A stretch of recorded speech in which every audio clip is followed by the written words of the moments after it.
that there are some projects that are outlined here. Additional berths. There are quite a lot of additional buildings which are located close to where Perch Beach is now and kind of along the south side of the harbor.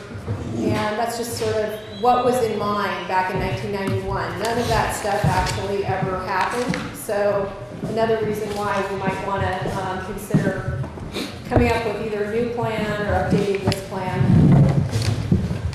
In 2007, the harbor building sidewalk expansion project came up, and I believe there were even permits sought for the project. I believe this was a project that former Harbor Master Dan Temko was behind, and the plan was to extend the sidewalk out in front of the restaurant building so that it would accommodate additional outdoor seating, so like more cafe style space, as well as additional width for people to get by in front of the outdoor seating area. And this would also have been an opportunity to work on improving ADA accessibility as well. For some reason, this project didn't happen. It's still very important to some of the business owners at Pillar Point Harbor, and I've heard from them that they really like to see it move forward. And it hasn't been discussed today, but I'd really like to see it come back as a priority for this harbor, so I wanted to bring it up. Let's see if I'm missing anything here. And then this is a letter from 2007 from Peter Grinnell regarding the project, so just a little bit more information about the scope of the project. And then here's a picture which just shows 1979, where we have not a lot happening there as far as Perch Beach is concerned, and the inner breakwater hasn't been put in yet. And then you can see in 1986 what things look like with the inner breakwater, the amount of beach that was lost. And then you can see how Perch Beach is, there's already been dredging moved to Perch Beach at that time. Again, a picture from 2013 showing the protected wetland area that's right next to Perch Beach and the boat launch ramp. And then we've got another picture from 2013. Is the harbor parking lot with sewer hookups, electricity, water, without sewer hookups, electricity, water, or public bathrooms a good place for RVs? That's just a question that I have. I've noticed that there are a lot of RVs and people camping there. Sometimes people are camping out there for like weeks at a time. Are we using harbor parking lot, harbor parking as effectively as possible and efficiently as possible? What are we doing to encourage people to ride bicycles or walk to the harbor? Surfers Beach, Pillar Point RV parking. So this is a picture of the signage at Pillar Point RV Park, and you can see that at this RV park, it includes sewer hookups, electricity, water, cable, Wi-Fi. And Wi-Fi is actually something we haven't talked about today, but we did talk about Wi-Fi at the last Harbor District meeting. So this is Pillar Point Harbor RV lot, Surfers Beach, restaurant lease parcel. Existing RV location can be developed to higher and better use of the land. So in 1991, when the master plan was written, the idea was that where the RV park is currently located would be transformed into some sort of a restaurant or something. So that was what was proposed at that time. And my note says the need for a public restroom facility is well established in this location, and obviously, as we've already seen from the photos, that restaurant at Surfers Beach has been in place for many, many decades. The need for an ADA compliant public restroom facility and outdoor shower is well established in this location, and that's at Surfers Beach. You can see the RV parking lot there, and also an arrow to the Surfers Beach erosion problem, which we haven't talked about today either, but everybody's pretty aware of what's going on with that. And we look forward to more input from the Army Corps of Engineers. So this is the Surfers Beach restroom in 2009, locked, no public allowed to use it. In fact, it had been turned into a laundromat facility. at that time and was only accessible by the camp host. This is in 2011, no restroom access that's really available because in order to use the restroom, one would have to find the camp host, ask for a key, they probably wouldn't be there, and then they might be able to get in, but it's really not accessible. In fact, at this point, I don't think it was accessible at all. So public frustration over lack of restroom access. The Harbor District lessee responsible for managing the Pillar Point RV Park is charging the public a $10 fee for parking and not providing reasonable access to what has historically been a public restroom facility. Families with small children should not be required to jump through unnecessary hoops to access a toilet. Access to the bathroom currently requires reading small print instructions on the sign, walking to the camp host RV, knocking on the camp host RV door, asking for a key if camp host is home. Imagine how frustrating this process might be if you have two kids that both need to pee and the camp host is not home. Nothing about this reflects well on the Harbor District, and I think it really should be addressed in future plans. July 19th, 2011, $10 fee. You can see the sign there for the $10 fee, and no real restroom access available. Again, more on that. Okay, there's a picture from 1972. This is as far back as I can find photos of the Surfers Beach restroom. So you can see it was available even in 1972 for public access. Sea level rise planning. We're really moving along now. Sea level rise planning, Pillar Point Harbor is within the sea level rise inundation zone. In 1991, sea level rise was not a concern. Based on current scientific understanding, the Harbor District has an obligation to address sea level rise in a current strategic plan. This is a map which is from the Pacific Institute, which shows the what's projected for sea level rise. People who are already in the coastal floodplain are going to see an increased risk in the coming decades. And a number of communities, industries, and vital infrastructure will be exposed to new risks. And this is a quote from somebody that works for the Pacific Institute and co-author of a report entitled Impacts of Sea Level Rise on California Coast. And you can see that the Pillar Point Harbor upper parking lots will be the least impacted by sea level rise over time, which is just a side note. Tsunami inundation emergency planning. This is a emergency planning map, and you can see what the inundation area looks like, and you can see that pretty much Pillar Point Harbor could potentially be wiped out in a tsunami. So that is a concern.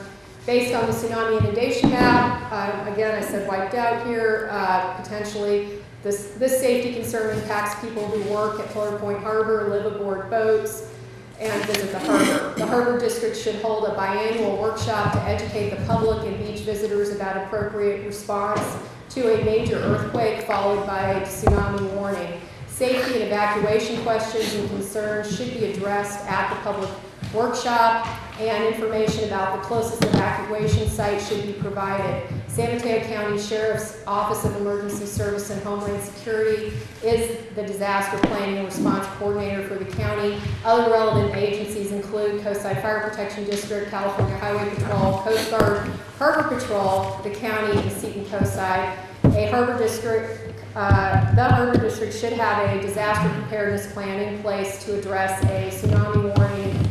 Educational information should be available on the district website. Another map of the tsunami inundation area, and this is from the 2007 San Mateo County Grand Jury report on preparedness and the lack of it. This is a picture of Friday, March 11th, 2011, massive 8.9 earthquake triggered tsunami off the coast of Japan, killed thousands, devastated coastal cities, villages, transforming them into debris piles. The Cascadia subduction zone off the west coast of the United States and Canada is capable of producing a massive quake and tsunami that would rival Japan.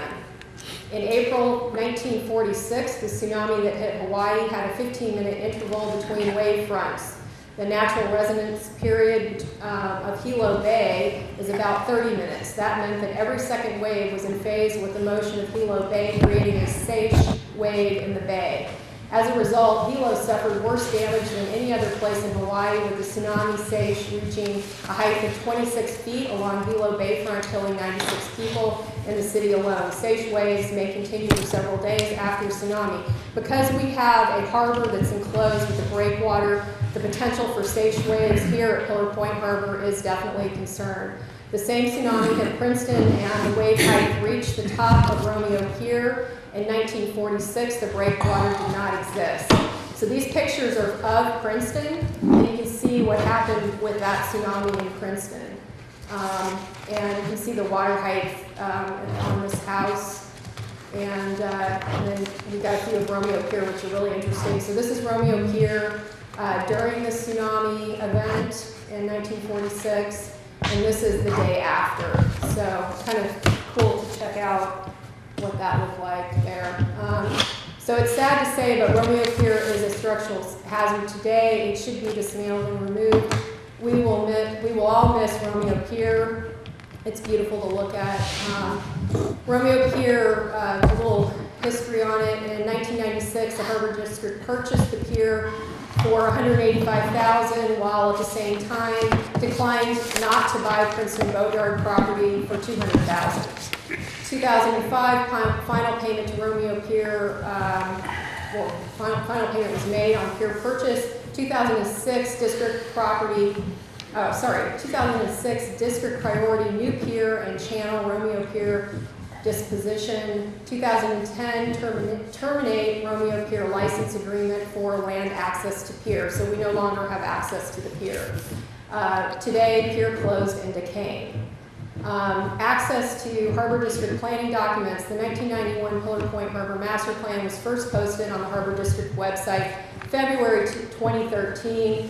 Harbor District planning documents should be available online for public review. This is a working document and will be updated over time. It's available on the Mid-Coast Community Council website. There's the website. Thank you for your time and consideration. I appreciate it very much. And thank you very much. We have about 10 minutes left before we begin our status of updating the district priorities. Anybody in the public want to say anything? I know you've all felt free to speak in the past. Yes, go right ahead. I have several points, so should I just stand up? Oh, sure, so we can hear you better. So I'm Dr. Mary Lorenz, and I live in Moss Beach, and my husband Ed Lorenz and I moved to the Pillar Point Harbor back in 1980. We lived on a sailboat out there. So we've seen a lot of changes happen out here in the harbor. Before I go any further, I want to say thank you for everybody for being here. Thank you for these presentations. As a member of the public, it was difficult to get here because I work. And I had 6 other people I really tried to get here, but they worked. I was only able to get one person to come in, and unfortunately, they had to leave early.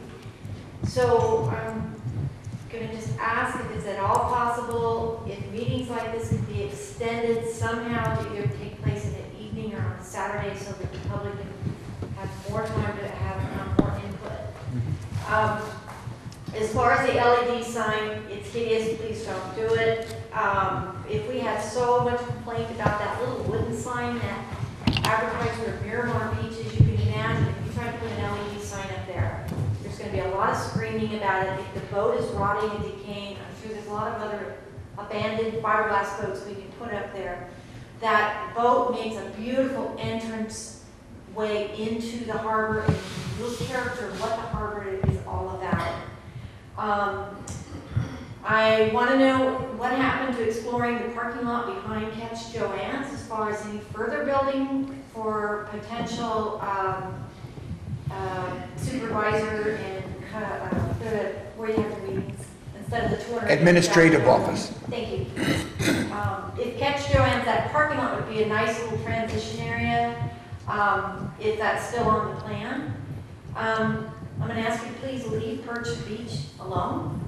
As it stands, it's a beautiful transition between the harbor, the pavement, the buildings, into a small open space commercial area, into the protected wetlands, into a nice sandy beach, and to just further continue more parking lot, more buildings, really takes away from how that whole area just flows. It also takes away public access. As you know, if you come here on weekends, you will see a lot of people walking Perch Beach and then being able to walk right down into the harbor water. The RV lot, I still don't understand why the restroom is not available to the public. The fact that the restroom is not available to the public and so many people go to Surfers Beach, it's actually a public health hazard not to have restroom facilities for the people that go to Surfers Beach. And when we moved here, that parking lot, that RV lot, was a public parking lot. There were public restrooms, and there was a shower, and for some reason that got leased out to become an RV lot. My understanding is you don't make that much revenue off of that. So I'm going to ask you to please consider getting rid of that RV lot, returning it back to the well-needed, important public access, public parking. Get that restroom open so that people don't have to go use the bushes. And oil fumes and spills, there's been times I've walked on the dock in the harbor when the sheen of the oil spill is so bad it burns your eyes. I have gone to the guys in the office, I've never formally written anything out. People have complained about why is diesel fuel in the water. As my husband and I traveled on our sailboat from many harbors from here down to San Diego and back, like Dana Point, Santa Barbara, the staff would come out and they put a little cup underneath your little outlet in the back of your boat. And as you put fuel in your boat, if a drop comes out, if a drop gets in the water, you are held liable and you are fined. And here, it's allowed to spread all through the water. And so I see all this money going into new buildings and new storage units. But one of the key environmental problems here, public health hazard, is the fact that there is a continuous oil spill out there in the harbor. That really needs to be addressed and really stopped. And as far as putting in all these new facilities, I still have a lot of concern for the staff guys. Sure, there's times when it's calm and nothing's happening, but all you need is one injury out on the bluffs or a sailboat calling in, but these guys have to go out on patrol and they're not available. And so in your consideration of putting in all this new stuff, remember there's only a handful of guys that are even available in those offices. And also I'd like to know if that sunken boat is still out amongst the mooring balls and when that's going to be removed. I have a friend who's a pilot that has flown over the harbor and has said that it's actually shifted from where it originally sunk. So that's a main problem to any sort of motor sailing motorways. And that's all I have to say. Thank you so much for your comments. Yes, Lisa. Thank you. So Lisa Ketchum, Los Angeles. You don't have a presentation, do you? No, I have comments. You stood at the presentation area. I thought maybe you were going to make a presentation. Is this a bad idea? No, I'm teasing you. Go ahead. All right.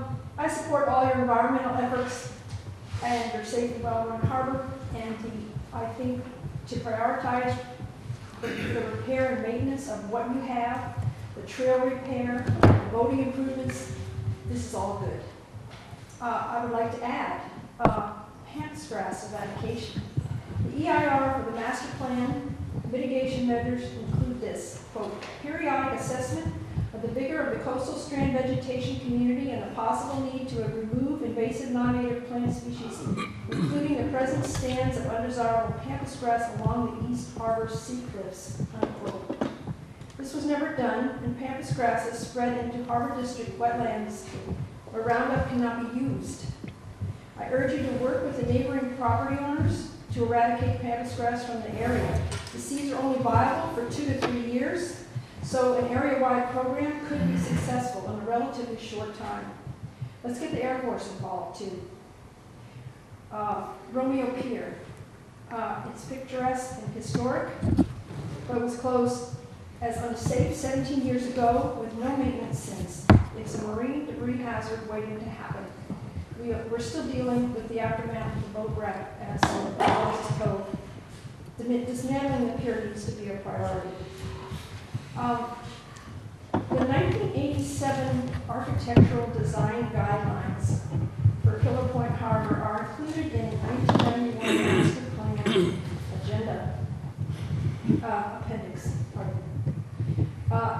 This is your most recent guidelines, and I urge you to become familiar with them. I had to go to Oyster Point to actually see this appendix, but anyway, but I made a copy. So the intent of the Pillar Point Harbor architecture design, quote, should be a place that instantly seems different from the facilities growing along the highways. It should be a symbol of the ocean and man's relationship with it, and it should be perceived in the minds of the residents of the county and the Bay Area as a place that offers a different, unique experience. We are not trying to create a Disneyland harbor, nor is the intent to allow bare minimum warehouse and shed structures. Equal importance should be placed on function, context, composition, image, and quality. The intent is for high-quality, durable buildings that will weather naturally, age gracefully, and that will cause us to want to save them when uses or owners change. This should not be throwaway architecture. Also keep in mind, end quote, also keep in mind that Highway 1 is a designated scenic highway. On your list of priorities, I would definitely say no on the multi-purpose building design and permit. There is a lot of office space currently available in El Granada. You could move to more expensive quarters. And the Princeton planning coming up. I just think if we waited all this time, a year or two more would be worth it. The fishing storage building design money proposed to be spent. It was mentioned that the lockers in Princeton are full, but I know someone who manages one of those, and he has people, fishermen and also liveaboards that rent lockers there, and there is turnover. So there is opportunity to get in there. Keep in mind also you have to have space open in front of those. He says the fishermen got a lot of stuff. They need big lockers, and they need space in front. It's going to take up your parking lots. The 4 containers for storage at the maintenance yard, I just want to refer you back to what I read about the design guidelines. I mean, is this what we want? Visible right there from Capistrano. This is our visitor serving commercial area. I think we could do better than that. And the entry sign at the highway. Enough said. Thank you. Thank you so much. Anybody else further? Let's, Merrill, go ahead. I'm Merrill Mobile. I can speak for myself for some things, and then I can indicate when I think I'm speaking for the Loma Prieta chapter this year of Coastal Issues Committee. First of all, I want to be positive about the document that's been prepared for today's planning session.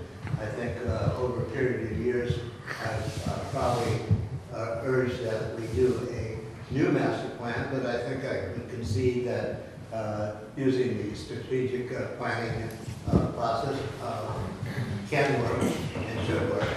But my experience as a retired teacher is that I've looked at a lot of term papers and things like that, and I think the document still needs a lot of work because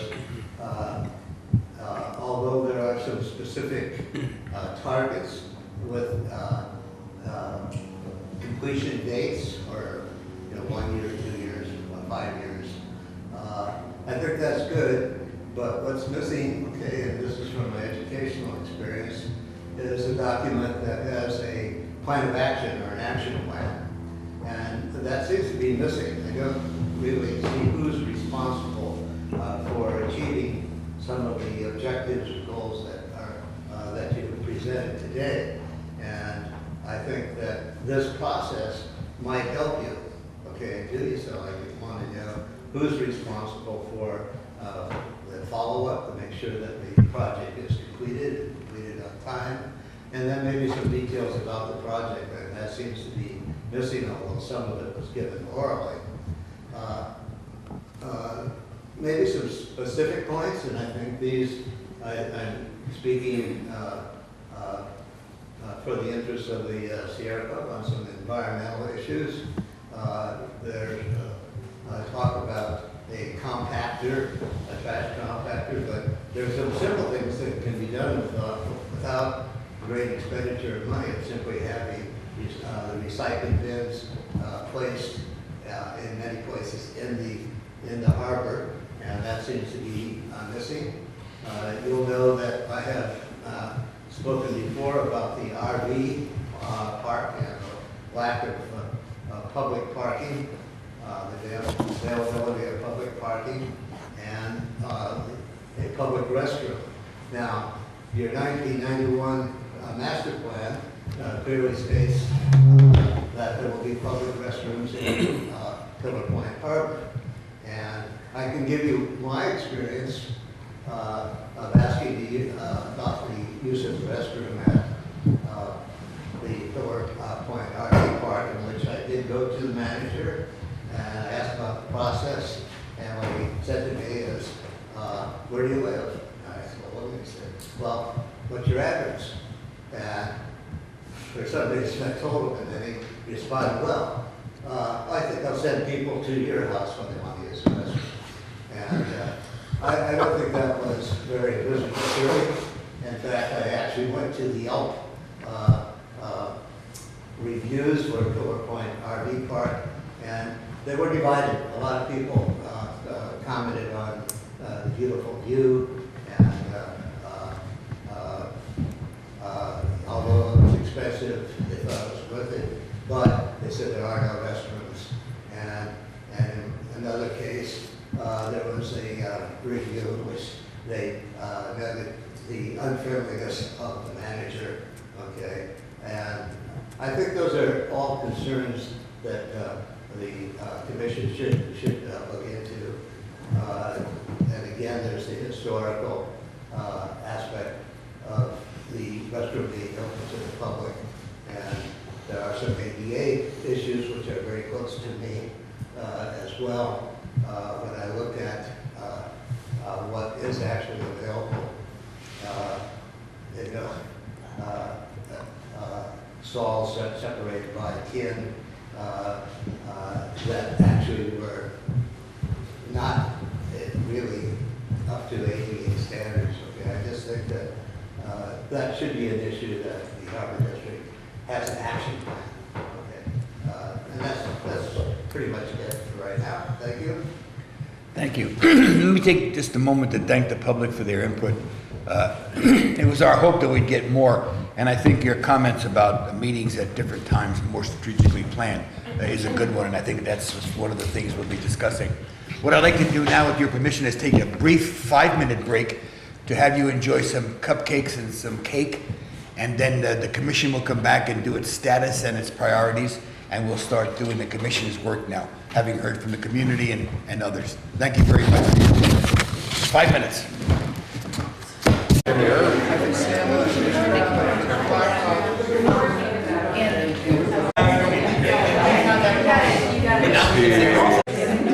Yeah, she was an interesting character. I remember going over there to visit once, and I was scared to death. She was kind of a tough. This is, as per our history, this is the part of the meeting where the commission gets to deliberate, in a sense, and discuss some of your comments and all of staff's recommendations.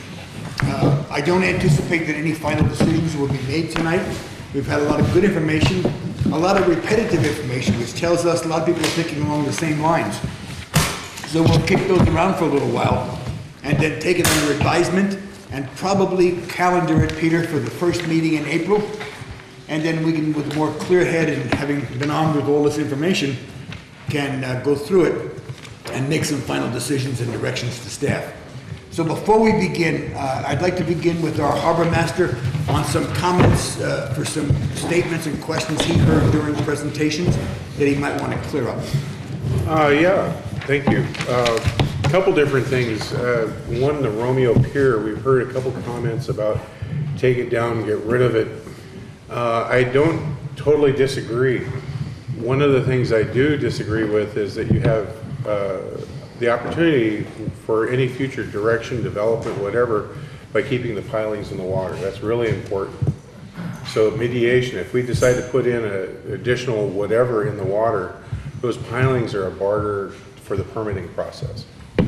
The building itself, you'll see in the maintenance side of the budget sheets that were put out, is to eliminate the buildings on there for sure, because years ago, the Harbor Commission and staff moved forward to close the pier, put a fence up there, and we're seeing some issues with transients, kids, et cetera, out there. The buildings are at the point where some of them are starting to list. I'm a little bit worried about the safety.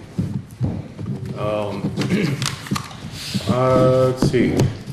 Pampas grass was brought up today, and just talking with John, our assistant harbor master for Pillar Point, majority of the pampas grass has been removed. There is some issues with, do you recall the pillar or the peace sign up on the hill that was put up around Christmas time by a local Moss Beach person. And there's some pampas grass out there. We're actually getting more tool to remove that. Let's see, recycling center and containers. That was brought up for Pillar Point. There is recycling center type collection units. What I'm asking for is to upgrade some of that so it's more obvious. It's clear by the comments, people don't realize it's there. And yet there's at least 3 that I can think of right off the top of my head that are probably bigger than 2 of these tables for the location for the recycling, but they need to be upgraded so they're a little more obvious, I think. I heard in one of the presentations that we had 12 commercial fishermen. I'm not exactly sure where the number came from. We actually have 117 registered at Pillar Point in different slips for boats. So I'm not sure where the facts came from that. Can I clarify that? It wasn't that we don't have 117, it's that we had, the information I got was that we had 12 year-round commercial fishermen, meaning that actively fish year-round.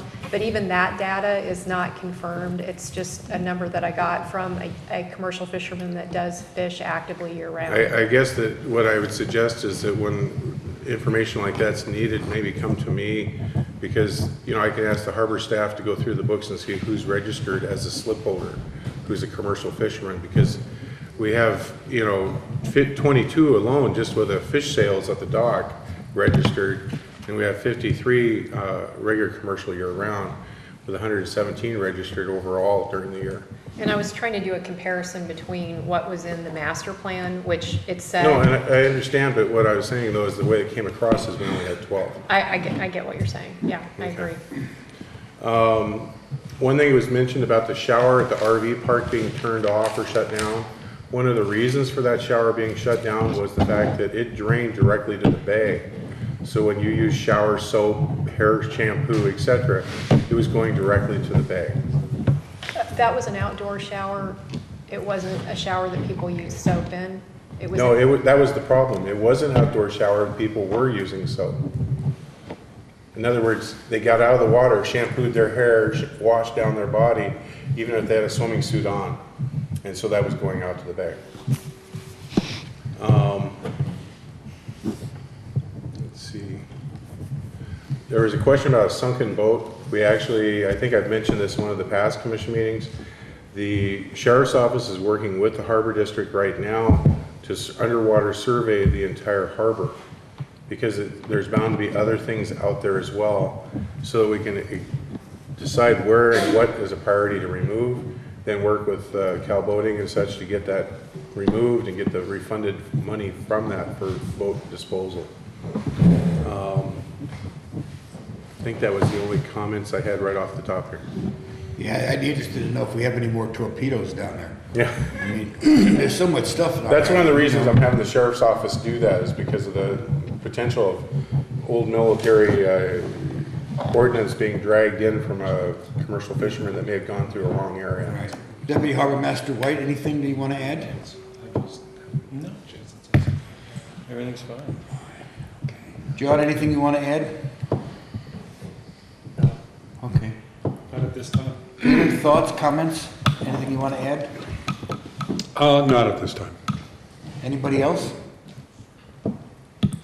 Okay, then how about the commission? I'll start off. I know that ADA, although we are in compliance, I'm one of those who always believes we can do a little bit more in that area.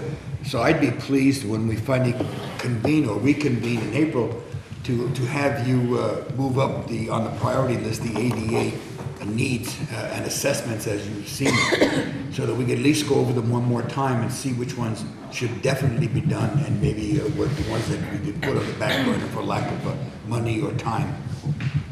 Also, I like the idea of the meetings.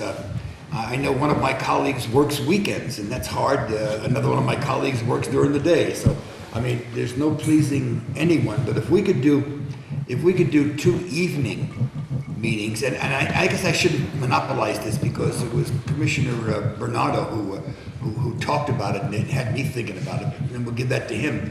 But if we could do a couple of evening workshops, like maybe 3 or 4 hour workshops in the evening, maybe 6 to 10, let's say, or 6 to 9, or 7 to 10, something like that, maybe in 2 consecutive weeks, and maybe even split it up between Oyster Point and Pillar Point.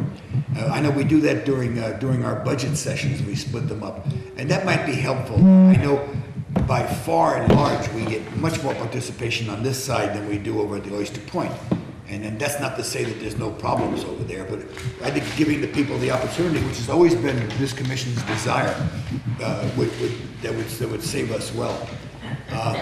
And I think the one comment I did want to make was all the things that, and I'll stick with Harbor Master Grindy, all of the things that he brought to our attention are just that, things. 95% of them will come before us again before they're done. And I speak directly to the storage bins and things of that nature. I know there's one or more of us that sit on the commission that have talked about that maintenance building and how it's overbuilt in our opinion, or at least I'll speak for myself. In my opinion, it's overbuilt and maybe it needs to find another use or be torn down. That's something that I'd like to work on. And I think things like the administrative office, I'm a big supporter of moving the administrative office over here, and it's taken us too long, and it's going to take us a few more years before we can see any development, if in fact it gets that far.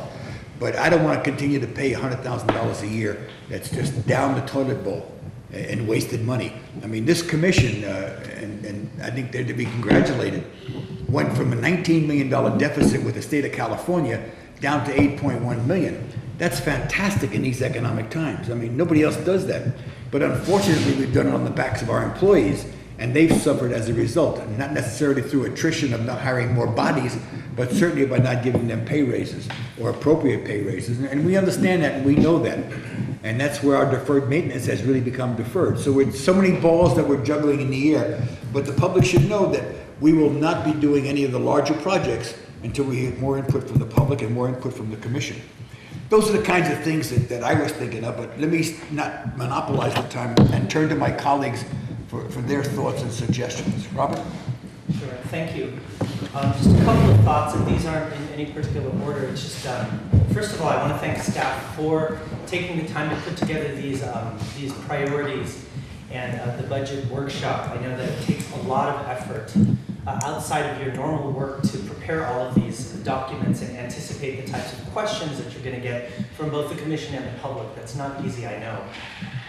And also the attendees today for taking the time out of your day.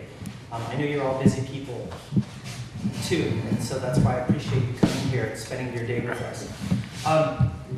So a couple of things just to note. I'm not a risk management expert, but I do know that we are ADA compliant here. We are. And we can do better. We strive to do better. So I'd like to see more of that too. I agree with that. I want to thank staff for moving in the direction of the clean marina. I mean,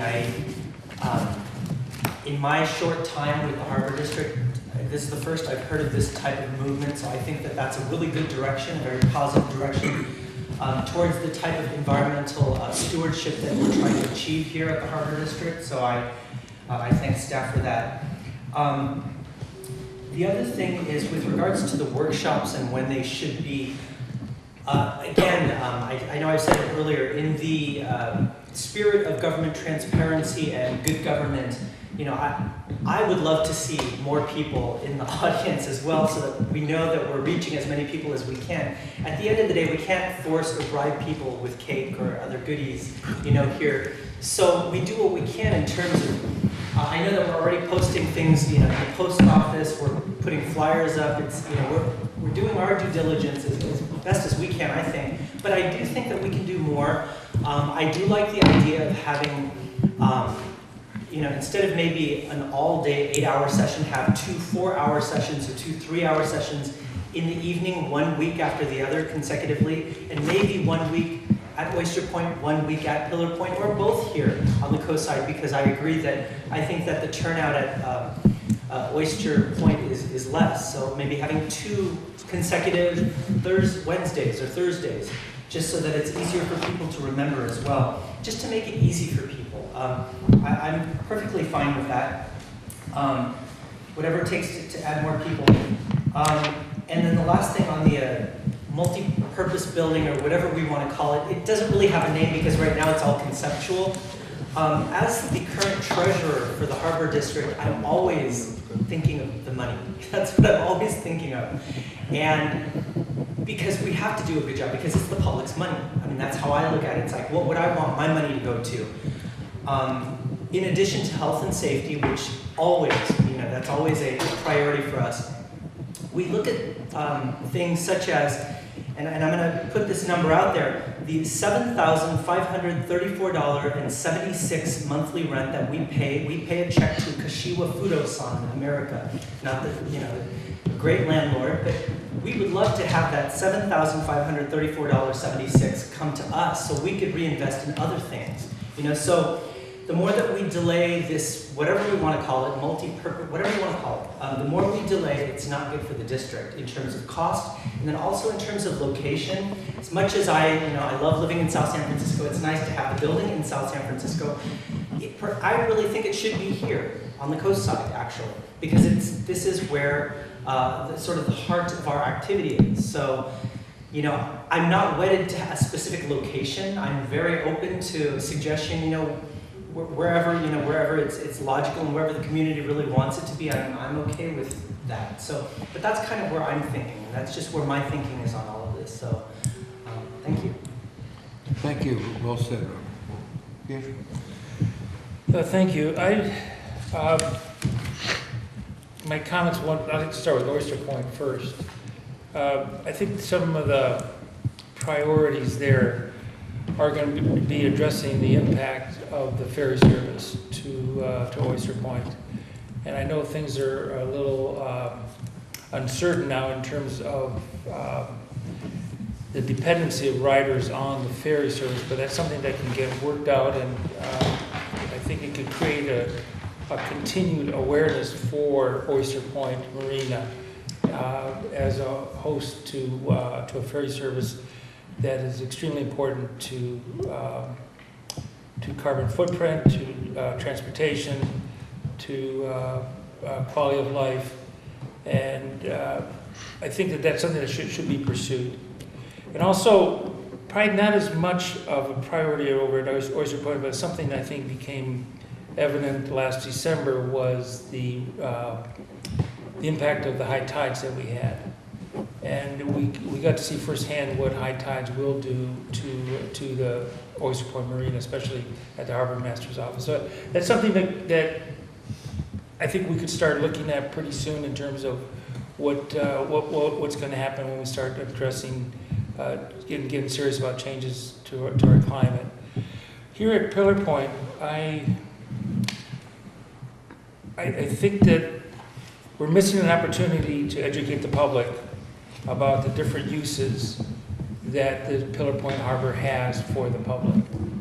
You look at why people come here, and it's not only for fishing, it's not only to get fish, it's not only to eat in a restaurant, it's also to surf, it's also to kayak, it's to watch the whales, it's to watch the birds, it's to find solace, to walk on the trail. These are a lot of activities that have a lot of historical consequences and a lot of historical links to them. And for someone to leave, or for a visitor to leave the harbor and not have some sort of an educational imprint, I think we're missing an opportunity to provide that visitor with that kind of an imprint. And this is one of my thoughts, is having this multi-use building. is that embedded in that building is an opportunity to educate the visitor with either displays, education, with a conference room, to have a lecture series, to have music, whatever can bring people here and remember and remind them of their visit to Pillar Point Harbor. We are the only facility in this county that can address both the Bay issues and the Pacific Ocean issues. That's a very strong role that we carry. And for us to miss that opportunity in terms of educating a visitor, a user, I think we won't be able to continue this kind of a legacy that we've seen here be very, very successful as we've seen it. And getting back to Pillar Point, we are seeing a tremendous increase in visitation here. So to show people the resources that we have here, the safe way of using the resources, the benefits of these resources, I think would go a long way in approving these adaptive planning strategic goals that we talked about today. And last, I'd like to thank staff for the tremendous amount of input in putting this workshop together. I know there was a lot of detail from the presenters and a lot of detail that went into the presentations. So thank you very much for your efforts. Thank you. Sabrina? Yeah, I guess I'll follow up with a few other comments. And I'll start by thanking staff. Thank you so much for all the hard work that you put into making today happen. I do really appreciate it. And I appreciate everybody's time. I know that I definitely took more than my fair share today, so thank you for bearing with me, especially on Commissioner Tucker's birthday. So let's see. I want to get back to the idea from 2007 for a second that came up with regards to extending the sidewalk in front of the restaurant building. I think that I've noticed the visitation going up at Pillar Point Harbor too, and a lot of people have commented on that. You know, we're hearing about that today. That area in front of the building feels really cramped now, and that's a good thing. That means that we've got more people visiting the restaurants and the businesses that are located at Pillar Point Harbor, and that's good for the district. So I would really like to encourage more of that and create space for more visitors to come too. And I think we've got to think about how to do that in a creative way and a cost-effective way. You know, this is not a rich district, and we need to be really judicious about how we spend money. And to me, that seemed like a very economical way to create more space and more of an inviting atmosphere for visitors to kind of hang out and experience the harbor at. So I just want to, that didn't get into this stack of priorities, but I'd like to see that come back. So I wanted to just mention that. And if anybody wants more information about that, I know the district has it somewhere, but I could send an email too with what little I have. And then again, I just wanted to say that I really like this idea about upgrading the recycling centers or just making them more visible so that people have a place to recycle their bottles and stuff like that. In this county, it's not required, but in San Francisco it is, and I think we need to think a little bit more progressively about, you know, how we deal with recycled materials and try to make it easy for people to recycle, because they're used to doing that now, and if you give them a bin, they will use it, but if you don't give them a bin, they won't, because they don't have the option. So I just like to see a little bit more of that happening. And again, that's one of those lower cost things that we could do that would go a long way in communicating a message that we care about the environment to the visitors, and I think that's important. I really like the idea about having the evening workshop, so thanks for that suggestion. I think that's a good idea, and I'm really excited about the fact that the community wants to get more involved with planning the future of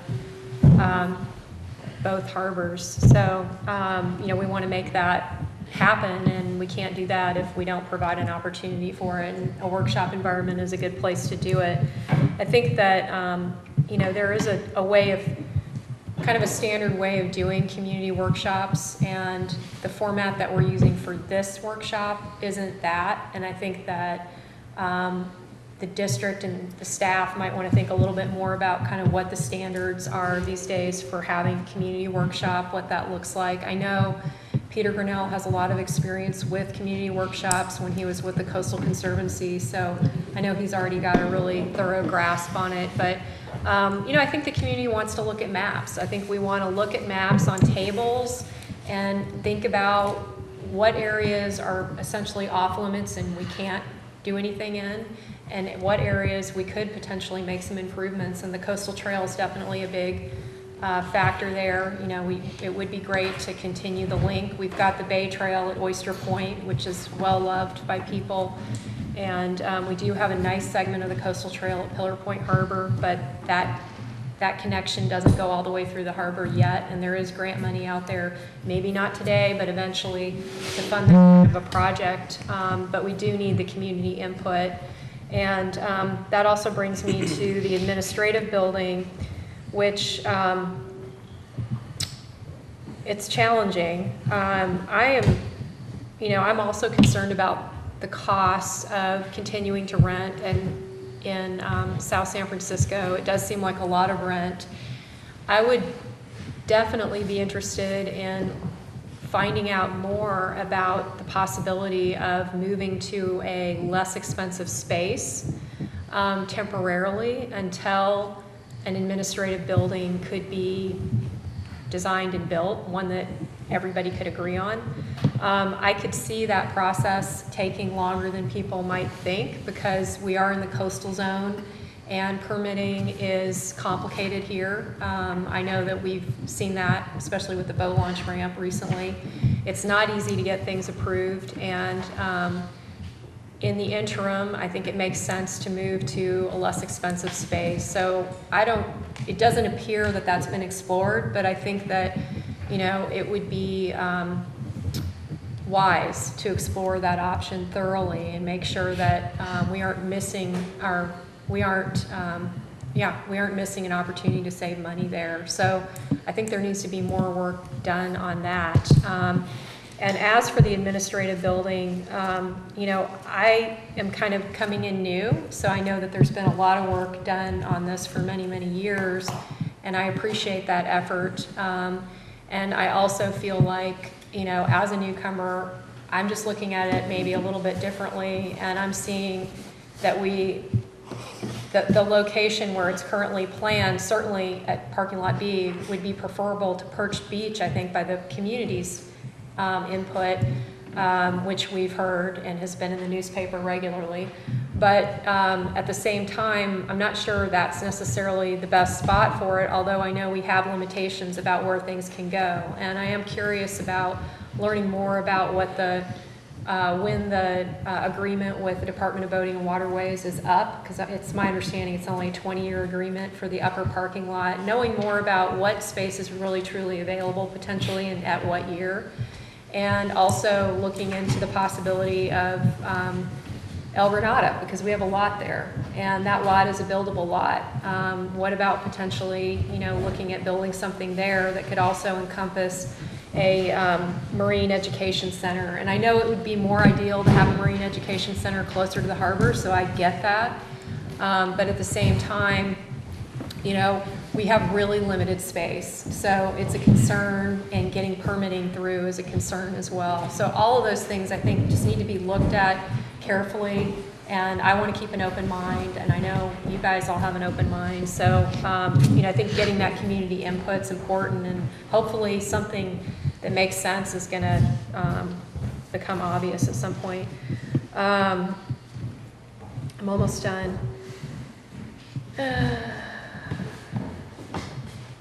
That's it. Thank you, Sabrina. Just a few thoughts. To start on the Oyster Point side, I think anyone who knows public transportation, and that's what the ferry service is, knows that you can't pay for that through the fare box. And I think WIDA will be patient enough to understand that. It's going to take a long time for people to begin to take that ferry service. It's not going to be the the end all that we thought it might be. It's going to take time, and it's going to take patience. But what it does provide us, no matter how many people ride it, if we can keep the doors open, it gives us great access in, God forbid, emergencies. I mean, we have the small airports such as Half Moon Bay and San Carlos, and now we have water transit. So those are going to be things that are all necessary if there's a catastrophe. That's going to be very important, and that must be weighed in the minds of those people who say, listen, it's a failure, let's get rid of it. It's going to take time. BART took years before they came to their peak in, as far as participation. Also, South San Francisco has promised us the opportunity to do some development over there. There are 3, maybe 4 commercial partials right next to and adjacent to where we are at Oyster Point. And that's going to be, hopefully, potentially, maybe in 5 or 10 years, to put some money in the pipeline for the district. And one of my goals has long been, this year I think it was 4.2 or 4.3 million that we received in property tax. We're an enterprise district, which defined means that we run on our own fees and charges, and not on the public trough. But it's kind of a misnomer because we take that 4.2 or 4.3 every year. I'd like to see us eventually get away from that and not have to use the public tax dollar. And this is one of the ways we do it, is by developing our own sources of revenue, which in part could be as a result of South San Francisco and development, which the city appears willing to let us do, and it's gone as far as to say they wouldn't charge us fees. So that would be a fine opportunity for us. The sidewalk project, I've kind of always been a fan of the sidewalk project, you know, and I know one of the problems is, what do we do with displaced parking? Well, you know, we don't exercise what's generally accepted as a procedure of compact spaces. And we could make some of those spaces compact spaces, and that complies with all the requirements of zoning through the planning department in the county of San Mateo. It's not cheating, but it's manipulating the system a little bit. We have no compact, and we take credit for no compact. All of ours are full spots. So we want to make the curvy sidewalk, which I really kind of like, and I think the cost is far better than the public relations that we're going to get. I mean, it's far less than the public relations we'll get as a result, and it'll make the vendors that we lease to certainly much happier. We had the presentation today for the 1991 plan, Pillar Point Harbor. I'm sorry we didn't have more about Oyster Point Harbor plan, but there really per se isn't a big one to speak of. I have no interest in resurrecting a 1991 plan, except for the history and some of the things we can learn, some of the mistakes we can learn from. I don't want to participate in building up the 1991 to make it a 2014 plan. It doesn't make sense to me. I don't think we're in a position now to do our 5 and 10 year planning like the cycles we used to see when I was in school, and public administration said, oh yes, you must have a 5-year budget, you must have a 10-year budget. I don't think that's the way to go anymore in public administration. I think the strategic planning that we see now, the year to year, it's not closed-minded, it's not narrow-minded. I think it's practical. Yes, we can say that in 5 years we'd like to have a pier, perhaps. You know, and I really appreciate our harbor master's comments that once those pilings come out, we have no bargaining chip with the Coastal Commission, if you want to call it that, and that quite frankly is what it is. I know none of us, I don't think, have an interest in putting a pier out that looks something like or anything like Mateo Pier. If in fact the pier is to go in on this part of the coast, it'll be more or less of a hammerhead, and it'll be down closer to the harbor, if in fact, and that's pie in the sky. But we don't want to pull those pilings out. But the unit above, the little housing unit above, the storage unit above, that's got to go. I agree with that. And that's one of the things that I'd like to have moved up on the priority list. But I think our strategic planning works. It's effective. We've all talked about now doing it in the evening maybe, and I think that makes an awful lot of sense. That's basically all I have. I mean, there's many more things that I could talk about, but I think in the interest of time, I want to turn back to staff and see if staff can kind of put a ribbon on what we've done. But before we do that, we had one late speaker. Let me call on Leonard Warren. Do you have a public mic somewhere? No, stand right here by the machine. I mean, wherever you want, wherever the cameraman tells you to stand. Hi, machine. Make sure you get on camera. That's good. You're fine. Make it easy for them over here. Yeah, it's hard for people with day jobs to come to daytime government meetings. I did receive from Commissioner Brennan a PDF of her presentation. And so, without having been here to hear it, I would say that I agree with the points made in her presentation. I agree with one thing that President Tucker said about the 91 plan, but I think you do need to have a new plan, whether it makes sense to try and update that one. That's easily arguable, as you pointed out. But if you're not going to update that one, then I think you do need to do a new plan. I don't think the year-to-year makes any sense. I really disagree with that part. And one of the points in Commissioner Brennan's presentation was that the 91 plan didn't consider sea level rise at all. And I think that's a serious thing, and that by itself is one reason why you really do need to come up with an updated plan. So without having heard all of her comments, pending reviewing the video, I'll tentatively say I agree with everything she said.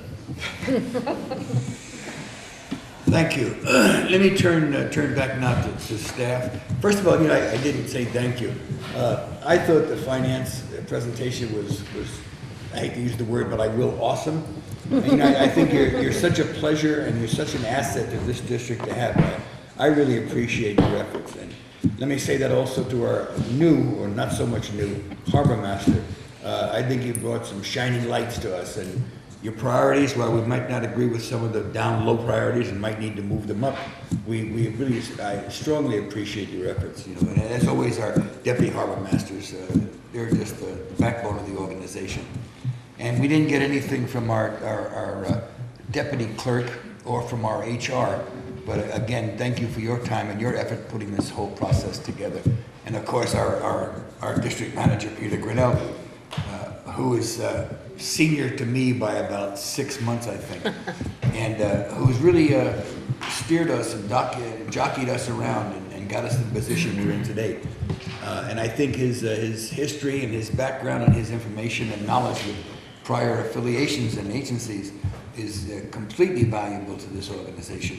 And as we move forward, I'm almost excited today as I was when this commission finally came together as a body, maybe 6 or 8 years ago, and there was no more fighting, and it was like we were all on the same page and pulling in the same direction. I feel that kind of sense of enthusiasm and excitement, and I think we're headed for a great future.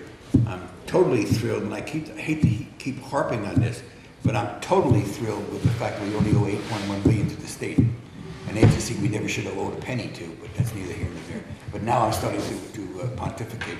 Let me turn it over to Peter for some thoughts and wrap-up comments. Okay. Well, a couple of things. One, I must add additional thanks to Debbie and Marietta for their work in really arranging this workshop. There was a lot of work to be done putting it together and lining a variety of things up, and they deserve kudos to that. I left out Deborah. I didn't mean to do that. Thank you. Then I also wanted to add my thanks to all the staff you see here. Deborah and Genevieve, are responsible on the financial side, and Scott and Charles and John with the new element in this year's workshop on projects. But with that, there's two things.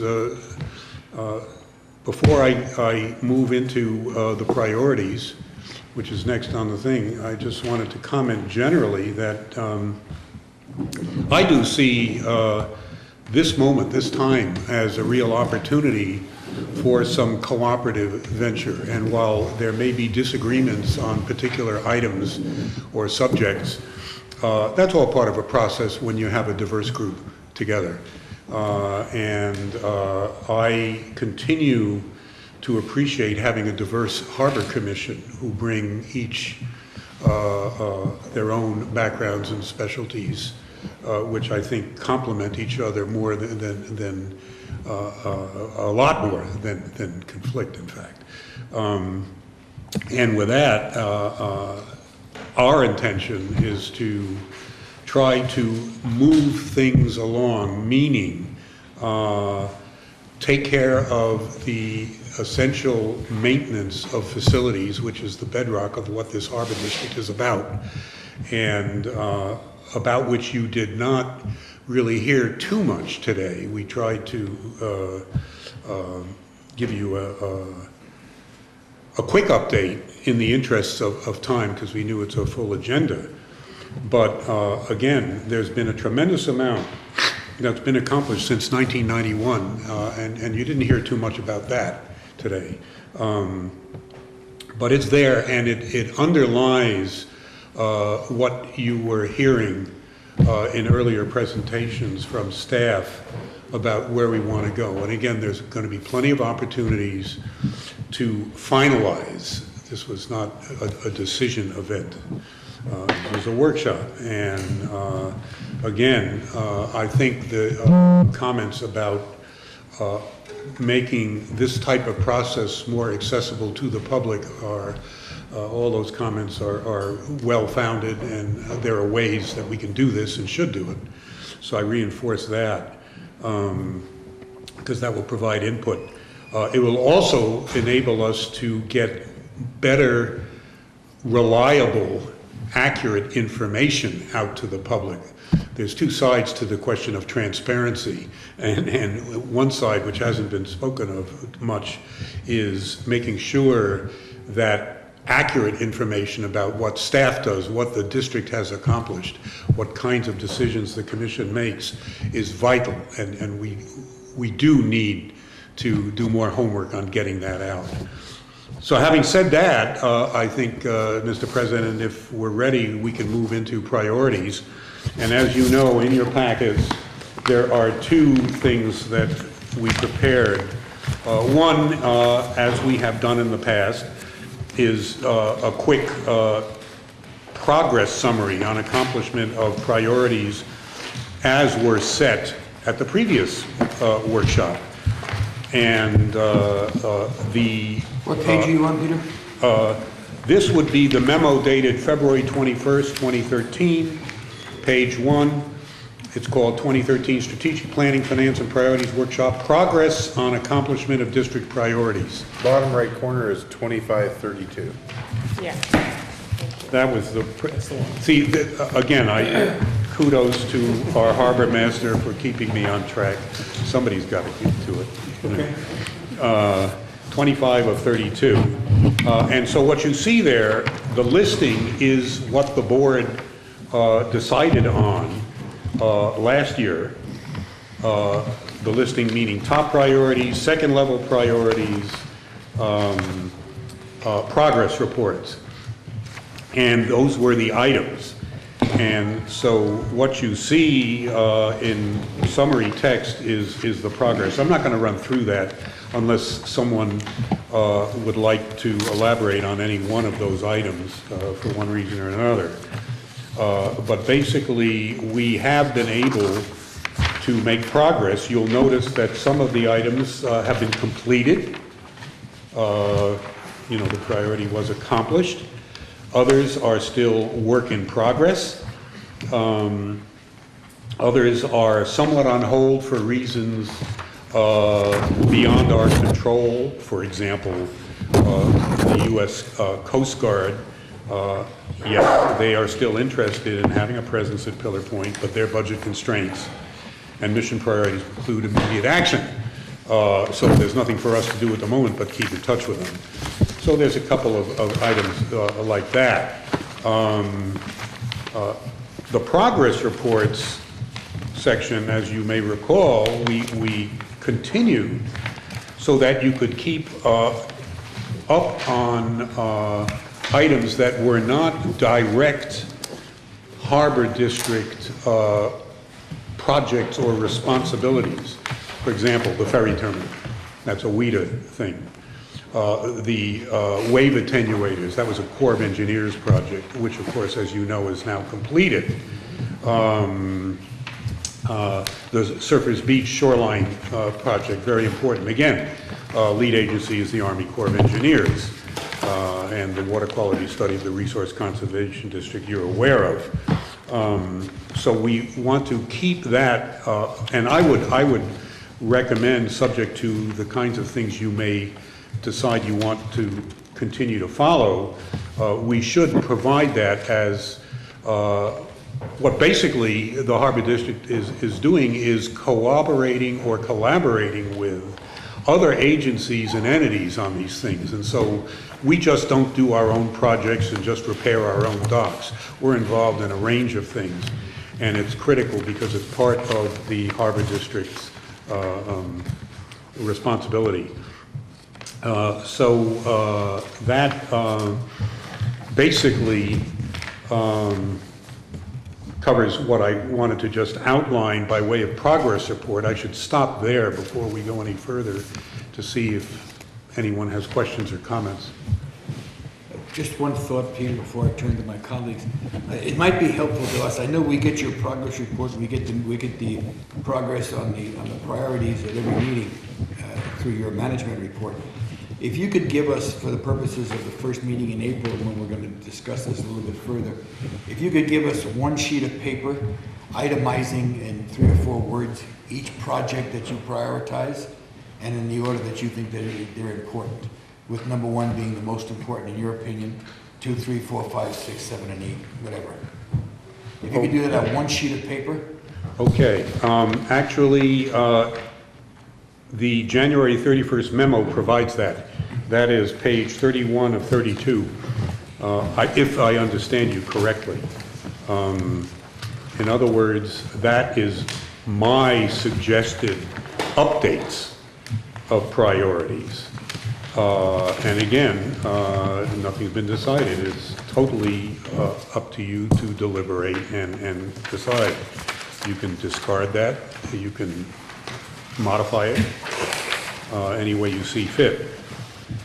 But these would be at least my first suggestion for updating, and you'll see there are some changes. Right. If you'll take this then and itemize them 1 through 10 and put them on a sheet of paper for the meeting in April. 6, 7, 8. Yes. Now, yeah, we can squeeze that onto one sheet. Thank you. Since we're here now, and again, I know it's been a long day, would you have, without getting into order of things and so on, would you have any comments for staff in terms, if you give a quick look at, if nothing else, the top priorities, but you may look at all of them. Well, when you talk about Pillar Point, Oyster Point facilities repair and replacement, you're talking about deferred maintenance that's been deferred for 5 years, basically. Is that correct? I mean, you should have a kind of a little list of things that you want to accomplish at those agencies. Okay, well, there would be aside that. from this would be the bullet. Yeah. And then you say, well, this is 5 or 6 things here. At Oyster Point, we need 5 or 6 things here. We need at Pillar Point. And maybe a general cost factor would help us. Because while I look at it, it doesn't seem like very much to me, but then it could be $1 million lying there someplace. This is, yes. Count on it. So it's hard for us to quantify it without the number. Yes. Mm-hmm. Please, that's all I had. Thank you, and just to piggyback on what President Tucker said, just even a little blurb, a more fuller description, if you will. For example, sea level rise, climate change. I would hope that every plan that we consider addresses sea level rise, right? I mean, or that, engineering firms that we're going to deal with are going to consider that. I mean, that's just an assumption. So I don't even know, does that really need to be on, so things like that. Yeah. And why you feel this has to be on the list, specifically called out like that. So just a little bit more, just a little bit more. Good point. And since you mentioned that, yeah, there is a reason why it's on there. In fact, yes, all the planning we are now doing to actually implement something does take that into account. And it began a few years ago when we were one of 40 agencies that responded to the State Lands Commission's survey of state tidelands grantees. And they said, what are you doing about addressing sea level rise? So we responded. And so